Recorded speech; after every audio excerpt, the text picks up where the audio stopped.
कोपरगाव नगरपालिकेकडे तातडीच्या कारवाईची मागणी करत कोपरगाव शहरात काही सामाजिक कार्यकर्त्यांनी नगरपरिषदेच्या कारभाराविरोधात सुरू केलेल्या उपोषणाची राष्ट्रवादी काँग्रेस पार्टीच्या नगरसेवकांनी दखल घेतली आहे। या संदर्भात राष्ट्रवादी काँग्रेसच्या नगरसेवकांनी उपोषणकर्ते तसेच कोपरगाव नगरपालिकेचे मुख्य अधिकारी यांची प्रत्यक्ष भेट घेऊन उपोषणातील मागण्यांवर तातडीने व योग्य ती कारवाई करण्याची मागणी केली आहे। याबाबत अधिक माहिती अशी की कोपरगाव शहरासाठी भूमिगत गटार योजनेसाठी आमदार आशुतोष काळे यांनी भरीव निधी मंजूर करून आणला आहे। मात्र या निधीचा योग्य व गुणवत्तापूर्ण वापर नगरपरिषदेने करणे अपेक्षित असताना प्रत्यक्ष कामाबाबत नागरिकांमध्ये असंतोष निर्माण झाला आहे। जर ही योजना कार्यक्षमतेने व दर्जेदार पद्धतीने राबवली गेली नाही तर त्याची सर्वस्वी जबाबदारी नगराध्यक्ष व नगरपालिका प्रशासनाची राहील असा इशारा निवेदनाद्वारे देण्यात आला आहे। शासनाचा निधी वाया जाऊ नये तसेच कामे गुणवत्तापूर्ण व्हावीत यासाठी तातडीने कारवाई करावी। उपोषणकर्त्यांच्या प्रश्नांना ठोस व समाधानकारक उत्तरे देऊन त्यांनी उपोषण मागे घ्यावे अशी विनंती ही मुख्य अधिकाऱ्यांना दिलेल्या निवेदनात करण्यात आली आहे। तसेच कोपरगाव शहरातील विविध रखडलेली विकास कामे तात्काळ सुरू करावीत अशी मागणी करण्यात आली आहे। यावेळी राष्ट्रवादी काँग्रेस पार्टीचे मंदार पहाडे व विजय त्रिभुवन यांनी सांगितले की नगराध्यक्षांनी नुकताच पदभार स्वीकारला असून त्यांनी स्वतः कामाच्या ठिकाणी जाऊन कामाची सद्यस्थिती व गुणवत्ता तपासली पाहिजे। आपण लोकनियुक्त नगराध्यक्ष आहोत याचे भान ठेवावे। केवळ शिट्ट्या वाजवून शहराचा विकास होणार नाही। जर असेच चालू राहिले तर कोपरगाव शहराची पिपाणी वाजल्याशिवाय राहणार नाही अशी खोचक टीकाही त्यांनी केली।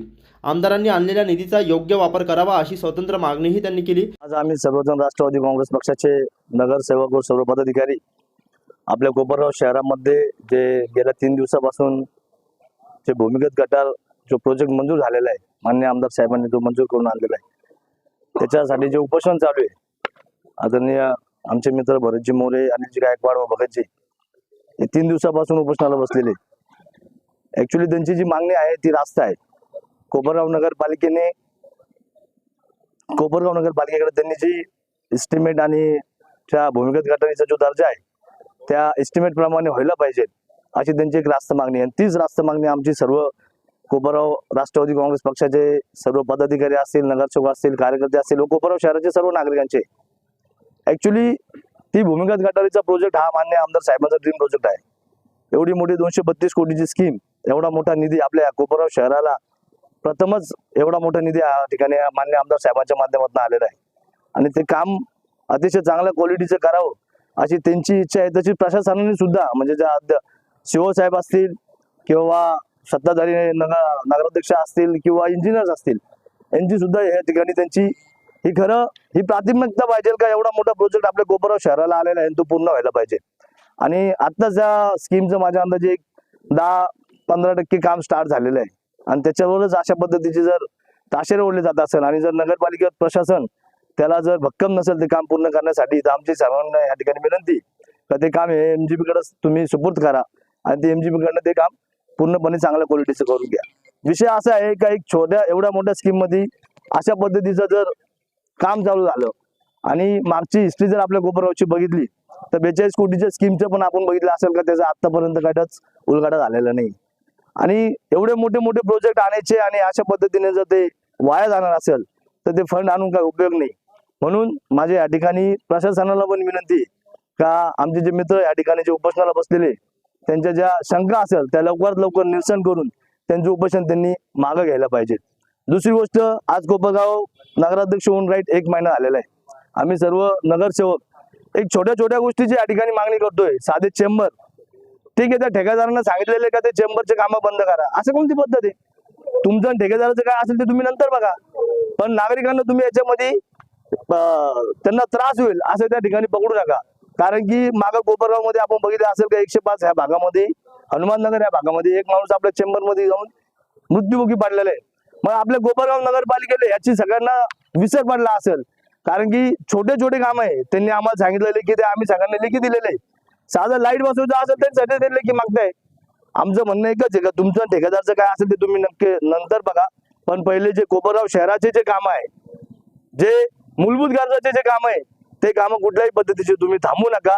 या ठिकाणी मी राष्ट्रवादी काँग्रेस पक्षाच्या तर्फे त्यांना या ठिकाणी विनंती करतो। मुख्य अधिकाऱ्याने आता आम्ही त्यांच्याशी चर्चा केल्यानंतर त्यांनी आम्हाला सांगितलं का आज आंदोलकांनी त्यांनी जे मागितलेले ते आम्ही त्यांना आता देतोय आणि त्यांचं आंदोलन मागे घेण्यासाठी आम्ही या ठिकाणी प्रयत्न करतोय। का ही टेंडरिंग पद्धतीने ते काम निघालेले, त्याचं पूर्ण काम ही टेंडरिंग पद्धतीने ते भरले गेलेले, ते कोणी भरलेले, ती संस्था काय आहे, ती शासकीय प्रोसेस आहे, त्या प्रोसेसमधून ते कोणी गेलेले ते माहीत नाही. मग त्या पद्धतीने ते पुढे काम होणार. गेले 3 दिवसापासून आमचे मित्र अनिलजी गायकवाड, भरतजी मोरे, विनायकजी भगत हे उपोषणासाठी बसलेले आहे. आणि त्यांचं जे म्हणणं आहे की कोपरगाव शहरामध्ये जे ड्रेनेजचं काम चालू आहे त्या ड्रेनेजचं काम इस्टिमेट प्रमाणे व्हावं आणि कोपरगाव तालुक्याचे लोकप्रिय आमदार यांचंही म्हणणं आहे की जे ड्रेनेजचं काम असेल ते उत्कृष्ट व्हावं, कारण निधी आणण्यासाठी आमदार साहेबांनी अतोनात प्रयत्न केलेले आहे आणि त्याचं काम हे इस्टिमेट प्रमाणे झालं पाहिजे हे आमदार साहेबाचं आणि इथल्या नागरिकांचं सर्वांचं म्हणणं आहे. परंतु इलेक्शनच्या काळामध्ये ते काम चालू झालेलं आहे. त्याचं टेंडर इलेक्शनच्या आधी चालू झालं होतं आणि ते काम इलेक्शनमध्ये चालू झालं आणि त्याच्यामध्ये त्या उपोषणकर्त्यांचं म्हणणं आहे की इस्टिमेट प्रमाणे काम नाही, त्याची चौकशी शिवसाहेबांनी करावी. आत्ताच नवनिर्वाचित नगराध्यक्ष आहे, 1 महिना झालेला आहे, त्यांनी सुद्धा त्या कामावर लक्ष देऊन ते काम इस्टिमेट प्रमाणे केलं पाहिजे.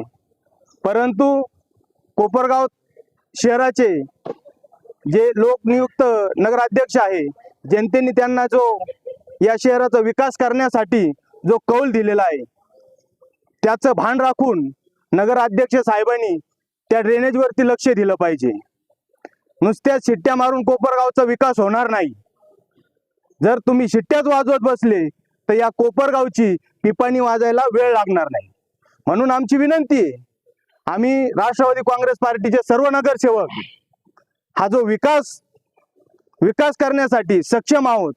परंतु जर शिवसाहेब असतील, नगर परिषदेचे जे कर्मचारी असेल, यांच्याकडून जर त्या ड्रेनेजचं काम पूर्ण होत नसेल, उत्कृष्ट दर्जाचं होत नसेल, तर त्यांनी ते काम महाराष्ट्र प्राधिकरण यांच्याकडे सुपूर्द करावं.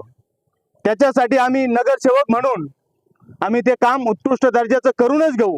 परंतु पुन्हा एकदा नगराध्यक्ष साहेबाला माझी विनंती आहे का शिट्ट्या मारू नका. शिट्ट्या मारून कोपरगावचा विकास होणार नाही. ही पुन्हा मी विनंती का करतो, कारण 1 महिना झाला, 1 महिन्यापासून त्या कामावर लक्ष नाही. जर जनतेने तुम्हाला निवडून दिलं ते काम करा ना.